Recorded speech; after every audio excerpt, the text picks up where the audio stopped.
How's it going, everyone? Welcome to the second video in my series on Christian singleness, where I'm tackling different aspects of being single as a Christian and giving you tips on how to better live like and honor Christ in this season of your life. This week, I'm talking about confidence, and I've got 5 tips for how to become more confident as a single Christian who's looking to date. Maybe you've been out of the dating game for a while and are looking for a little pick-me-up before you put yourself out there. Maybe you've had a bad relationship experience in the past that drained your confidence, so you're looking to build it back up. Maybe you're like me and you've just never been a very confident person in general, so you'll take all the confidence tips you can get. Whatever your reason is, having confidence when putting yourself out there relationship-wise is important. It allows you to put your best foot forward when meeting new people, and it helps yourself and others see you for the person that God made you to be. Some of these tips are going to be more practical, while others are more principles to keep in mind and meditate on when dating in general. So, with that in mind, here are 5 tips on how to be more confident as a single Christian.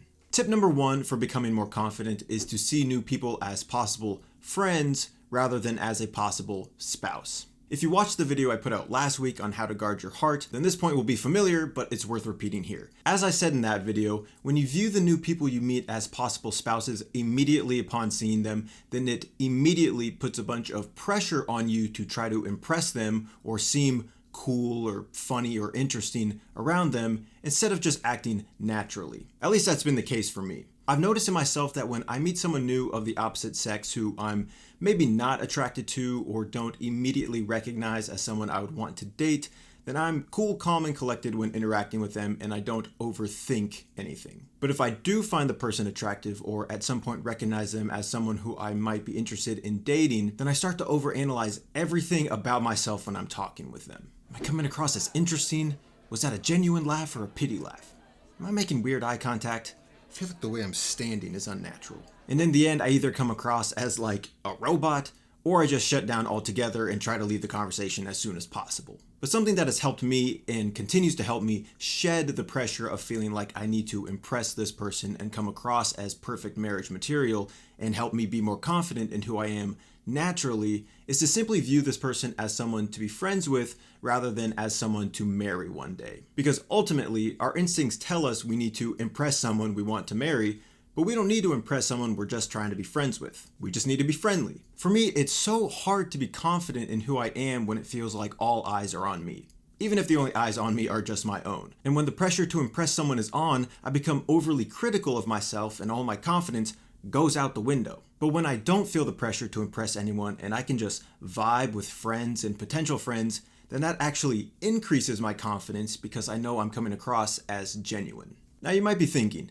isn't it counterintuitive to see someone as just a friend if I'd like to maybe date them? How are we supposed to date if we're just friends, or if they only see me as a friend? And to that I would say, it might be a bit counterintuitive since there's no guarantee that your friendship with this person will progress past friendship, which is why it's important to keep low expectations. But also, a solid friendship is, for a lot of people, the precursor to a solid marriage. If you're patient, you communicate your feelings with the other person at the right time and place, and most importantly, it's in God's will, then friendships can definitely lead to dating relationships and marriage. If you want to be more confident, then view the new people you meet as people to be friends with more than anything else. You'll be less on edge, more natural, and of course, more friendly, which is one of the most attractive things you can be.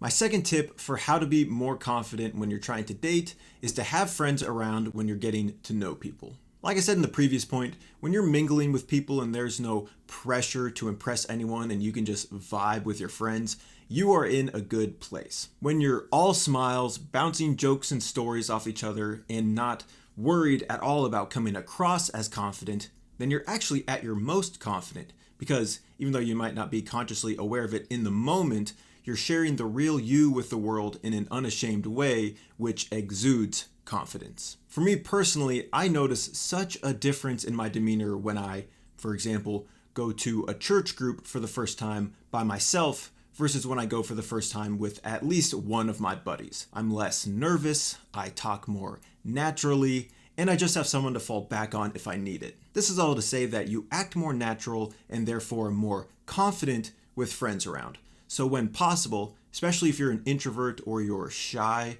you should have friends around when you're getting to know new people and people you might hope to date. Now, obviously, if you're meeting up with someone you matched with on a dating app, it's probably wise to not bring friends along. So this tip doesn't apply to all situations in which you'd be getting to know someone, but if you're going to a party or a church group or a volunteer event or something group-oriented, then in most cases it's entirely acceptable to bring someone else along. So when you can, I think you should. Your friends will help bring the real you out of you when you otherwise might struggle to be authentic and confident around others, especially the person you like. Also, it's not like you and your friend or friends have to cling to each other the whole time. You can still do your own things, but it's just encouraging even then to know that you have brothers or sisters close by who are cheering you on if/when you go up to talk to the person you like. The caveat with this tip and life in general is that you want to pick your friends wisely, or else you run the risk of having a friend try to upstage you in front of the person you like, or make jokes at your expense, or otherwise act in a way that does not leave a good impression. Since you don't want that, choose your friends wisely. You act more honest, natural, and confident when you have good friends nearby. So if you want to set yourself up for success when talking with someone you'd like to become friends with, or maybe even date one day, then having good friends nearby could help you out. Tip number 3 for how to be more confident is to focus on your strengths. If you've had poor relationship experiences in the past where someone close to you has spoken down to you, or you've just been single for a long time, you might be tempted to believe that you're single now because there's some deficiency in your personality or because you have nothing to offer to someone else. In the absence of explicit words from God telling us why we're single, we like to fill in the gaps ourselves, often by fixating on our faults and shortcomings and allowing them to overshadow every other aspect of our lives. I'm not tall enough for any girl to want me. I'm not pretty enough for any guy to want me. I'm not outgoing or charismatic enough to get any dates. I'm not rich or successful enough to impress anyone. I talk a lot more about this way of thinking and why it's incorrect in another video I did on Christian singleness, so I'll leave a link for that in case you want to watch it. But even though the tendency to focus on and overemphasize our weaknesses is somewhat natural, and I struggle with it just as much as you might, I also think it can lead to a sort of learned helplessness if we dwell on it for too long that kills our self-esteem and confidence. Because yes, we all have shortcomings. We all have areas in our lives where others succeed more than we do, and we all have things about ourselves that we wish we didn't. But we also all have strengths. We all have areas in our lives where we succeed more than others, and we all have things about us that others wish they had. Now, I'm not advocating for prideful thinking or excusing jealousy. I'm just pointing out the reality that for all our weaknesses that we like to focus on, we have strengths that we should focus on too. Like Paul says in Philippians 4:8, "Finally, brothers and sisters, whatever is true, whatever is noble, whatever is right, whatever is pure, whatever is lovely, whatever is admirable, if anything is excellent or praiseworthy, think about such things." In your singleness, it's wiser and better for you to focus on the things that God has blessed you with, things that are noble and admirable and praiseworthy, rather than just focusing on your shortcomings. Maybe you're not as outgoing or charismatic as you'd like to be, but you are thoughtful and a good listener. Focus on those things. Maybe you're not as rich or successful as you'd like to be, but you have a strong work ethic and are steadfast through the highs and the lows. Focus on those things. Maybe you're not as pretty as you'd like to be, but you make sure you're the kindest person to everyone you meet. Focus on those things. Maybe you're not as tall as you'd like to be, but you can grow a nice beard and you have a great singing voice. Focus on those things. When you shift your focus from places where you feel inadequate to places where you know God has allowed you to excel, then you'll see a huge boost in your confidence. Instead of believing that you have nothing to offer for a potential relationship, take the time to realize that you have so many good things and God-honoring things to offer. When you do, you'll feel so much more prepared to put yourself out there and confidently be open to new relationships. But still, you might be thinking, yeah, everyone else watching this probably has some hidden qualities about them that make them perfect relationship material, but not me. I literally don't have anything redeemable about me. To which I would say, I get it. I've been in that low place before where I thought there was nothing redeemable about me either. If that's you, then my greatest piece of encouragement would be to pray that God reveals your strengths to you. We're all made in God's image, so we all have them, so it's just a matter of uncovering them, which I certainly believe will happen if you pray about it. What you can also do is you can go to the loved ones in your life, friends, family, mentors, and just ask them what they think your strengths and godly attributes are. It doesn't have to be a whole honey roast or anything. Just tell them that you need a little encouragement, and I'm sure they'll easily be able to rattle off a whole list of your strengths. As cliche as it is, focusing on the positive instead of the negative and playing to your strengths is one of the quickest ways to boost your confidence in singleness. When you understand that being made in the image of God means that there are awesome and attractive things about you, then you can't help but be more confident.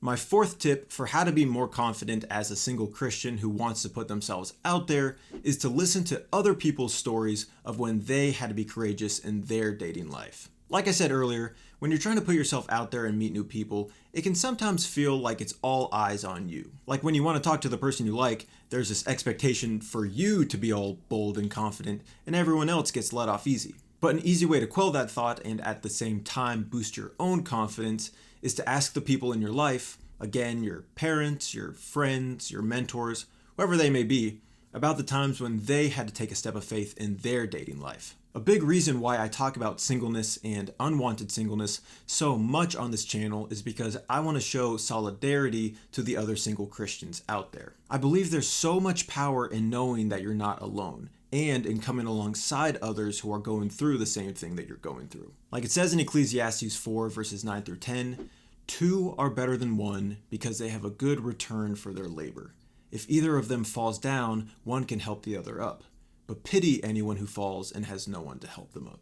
There's encouragement in solidarity. That's why asking others about times when they had to have courage can be so helpful and give you confidence in dating. Questions for the men in your life like, were you nervous when you asked this girl out?